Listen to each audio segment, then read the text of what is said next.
Turma do Propósito, e aí, meu irmão, tudo bem? Espero que sim, espero que você tenha tido um excelente dia na presença do Senhor, uma excelente semana. Estamos quase chegando ao fim da nossa semana, só mais um dia, e hoje é sexta-feira, e eu sei que é dia que nós comemoramos, porque está chegando o final de semana para a gente descansar, mas nós jamais devemos descansar de aprender da palavra de Deus. Portanto, hoje vamos para mais um capítulo do nosso propósito. Hoje, 1 Samuel, capítulo de número 21. Nós vamos ver aqui algo muito especial para as nossas vidas, lembrando que o nosso propósito, meu querido irmão, consiste em ler a Bíblia todos os dias, orar todos os dias e tentar mudar. Vamos juntos nessa jornada. Em breve, eu tenho certeza, nós vamos estar celebrando esse feito de termos lido e meditado, capítulo por capítulo, na palavra de Deus. Vamos completar a leitura e a meditação em toda a Escritura. Vamos lá para 1 Samuel, capítulo 21. Davi, irmãos, depois de chorar muito, de saber que ele talvez jamais veria novamente o seu grande amigo Jonatas, só de saber que ele não poderia mais conviver com aquele amigo que lhe trazia tanta segurança, que era de fato um parceiro, um companheiro, um irmão na hora da angústia. Davi, ele chora copiosamente. Naquele momento de angústia, Davi tomou uma decisão correta. Para onde Davi vai? Davi vai até Nob. Vamos lembrar que ele já tinha procurado Samuel, o Senhor já havia guardado, e Davi então procura Jonatas. Do Senhor ele correu para um bom amigo, alguém que ele podia contar, outra decisão acertada. De Jonatas, Davi procura os homens de Deus. Portanto, meu querido irmão, quando você estiver passando por algum problema, alguma dificuldade, não procure orientação entre os perversos. Bem-aventurado um homem que não anda no conselho dos ímpios, não se detém no caminho dos pecadores, nem se assenta na roda dos escarnecedores. Antes, o prazer do homem que teme ao Senhor está na sua lei, na sua vontade. Ele quer saber qual é a vontade de Deus para a sua vida.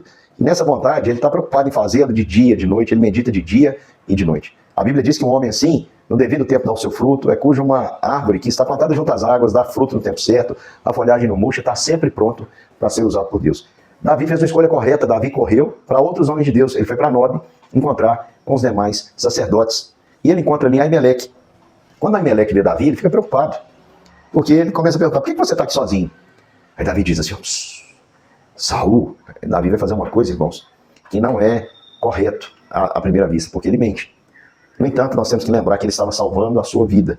Então ele mente, ele diz assim, olha, Saul me mandou numa missão secreta, e por isso que eu estou aqui sozinho, os meus homens vão me encontrar em um determinado lugar.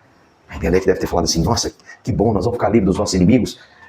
E ele diz assim, olha, eu estou sem nada aqui, porque eu tive que sair apressadamente, então me dê 5 pães, ou que você puder encontrar.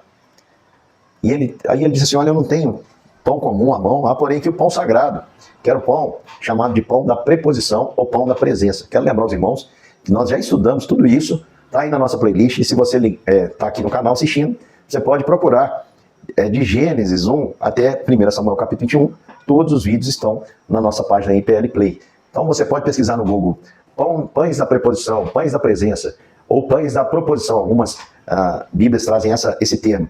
Vai lá no capítulo, todos os capítulos que falam sobre isso, porque eu vou estar explicando, mas vou falar aqui de uma maneira rápida.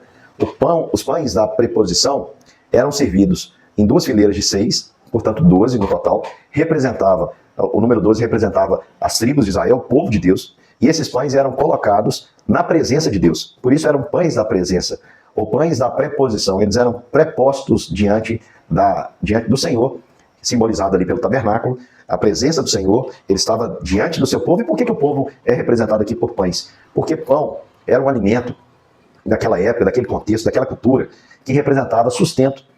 Uma casa que não tinha pão era uma casa com fome. Assim como nós, na nossa cultura aqui, nós que somos brasileiros, para nós, os alimentos essenciais são o quê? O arroz e o feijão. Se uma casa tem arroz e feijão, vamos dizer, a gente consegue atravessar ali aquele período, mas se uma casa falta arroz e feijão, a gente começa a ficar preocupado. E começa a falar que aquela casa ali está padecendo necessidade, porque não tem os alimentos mais básicos. E aqui é assim, os 12 pães representam que o Senhor sustentaria o seu povo. E é interessante que Davi, mesmo mentindo, mas é por um bom motivo, que era para salvar a sua vida. Portanto, meu querido irmão, se um dia você tiver que fazer isso, como Raabe fez, como Davi fez, para salvar a vida de um homem de Deus, a Bíblia nos dá essa abertura, nesse motivo, nesse sentido, que é para salvar vidas. Então Davi aqui fala isso para Aimeleque, porque se ele também fala a verdade, Aimeleque iria ficar receoso em ajudá-lo. Ele estava, de certa forma, também poupando. E aí Aimeleque entrega os pães a Davi, dizendo assim, olha, é lícito te dar, desde que, se os seus homens fizeram a mesma consagração que nós sacerdotes fazemos, porque os homens não podiam estar cerimonialmente impuros, isso significa que eles não podiam ter tido nenhum contato com as mulheres. E Davi então diz assim, olha, claro que estão, porque quando a gente vai à guerra, nós sempre nos purificamos, nós nos guardamos de mulheres, então Pode dar tranquilo que o pão vai ser de grande valia e nós estamos prontos para consumi-lo.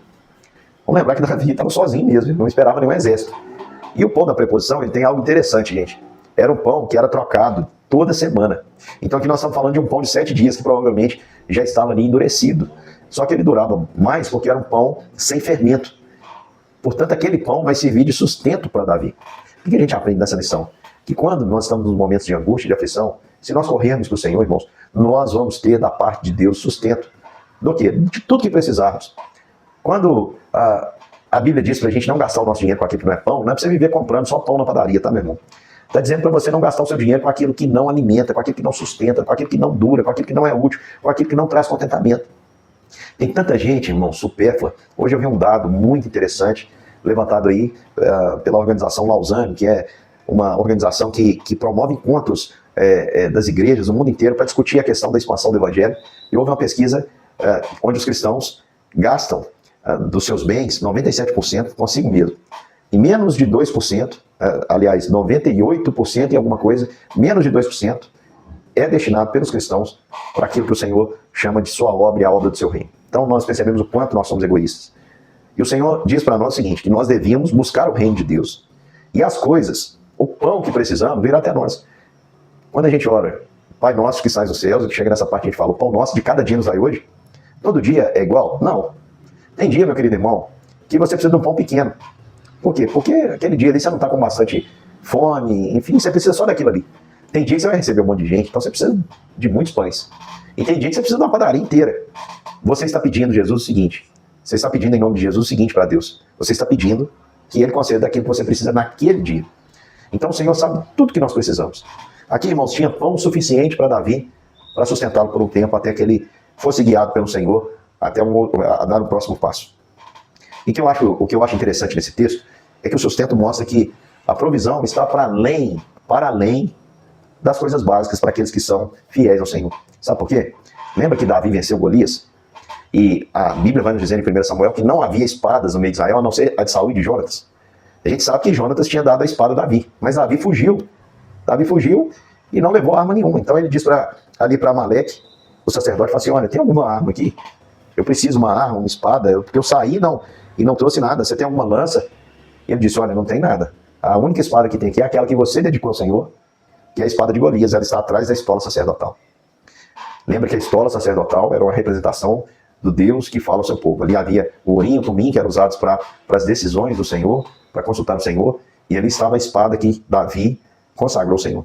Davi disse para Golias, ele disse, olha, você vem contra mim com espadas, lanças, eu vou contra ti em nome do Senhor dos Exércitos. E ele derrotou o Golias ali, o Golias de Gate, com uma pedrada na testa, ele caiu, ele tomou a espada de Golias, ele matou o Golias com aquela espada, mas ele não ficou com aquele troféu.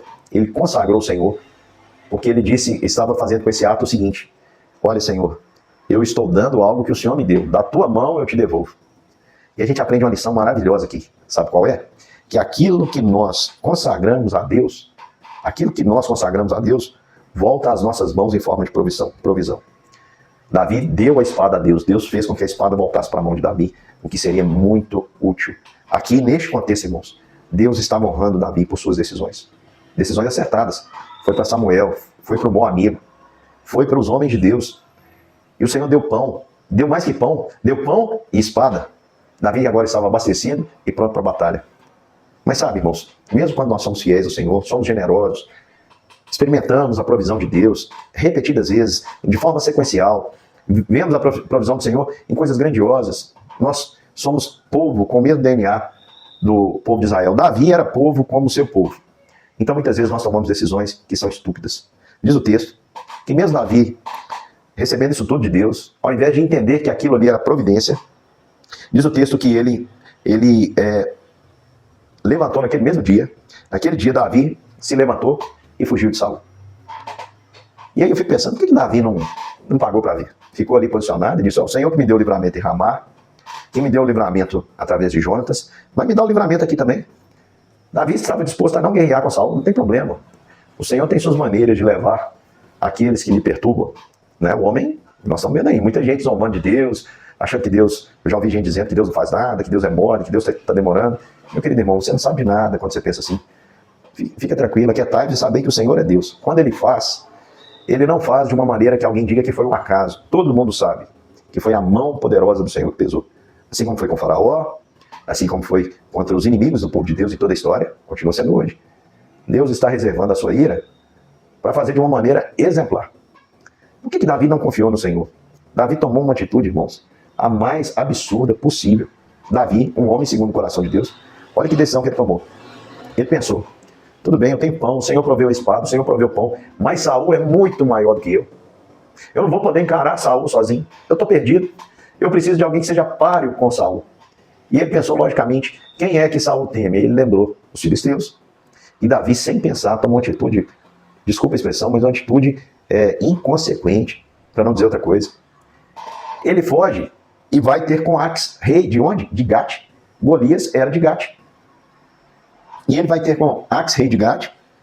E quando os homens veem Davi, porque Davi tinha uma fisionomia exótica, era ruivo, de olhos de boa aparência, você sabe que a população ruiva é mais rara, então bateram o olho naquele indivíduo e falaram assim, esse aqui é Davi, não é ele que o pessoal dizia que Saul matou os seus milhares, porém Davi os seus 10 milhares.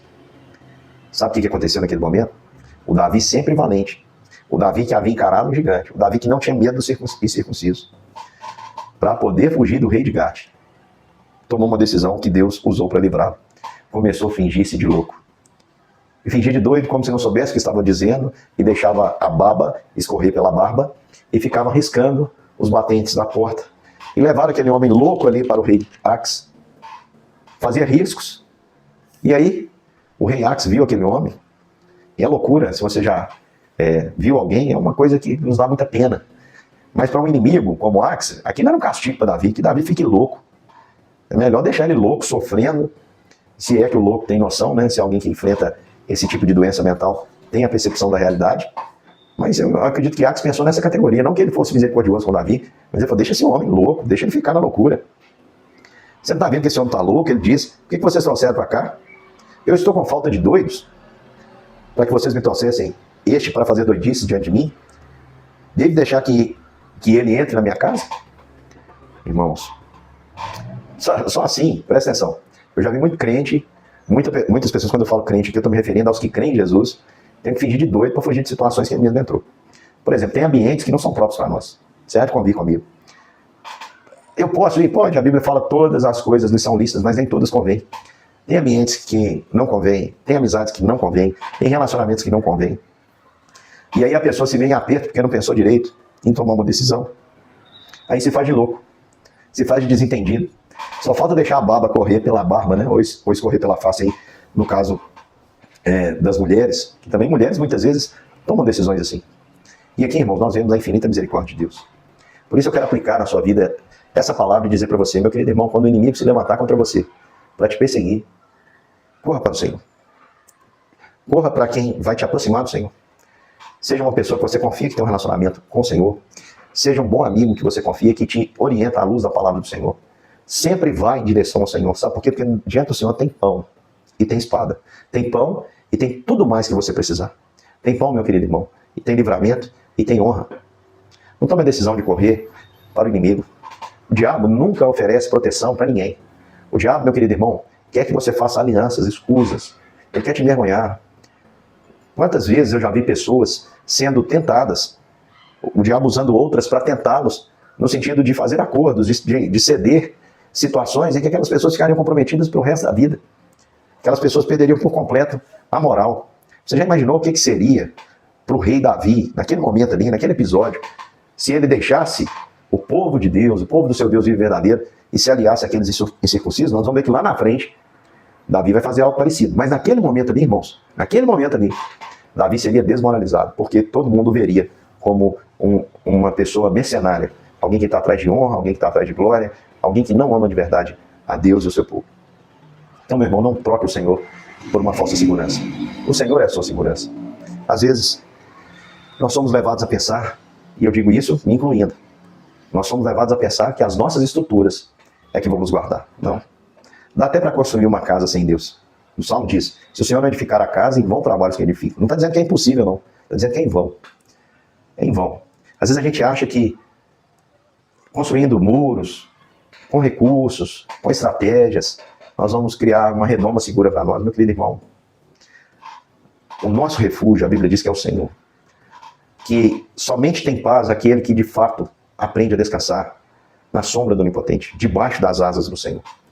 Então, no momento de grande angústia, lembre que o Senhor é fortaleza, é socorro bem presente na hora da angústia. Lá tem pão, tem espada, tem honra, tem livramento, tem paz, tem alegria, tem gozo para sempre. Deus te abençoe e amanhã nós estamos juntos para mais um capítulo da Palavra de Deus.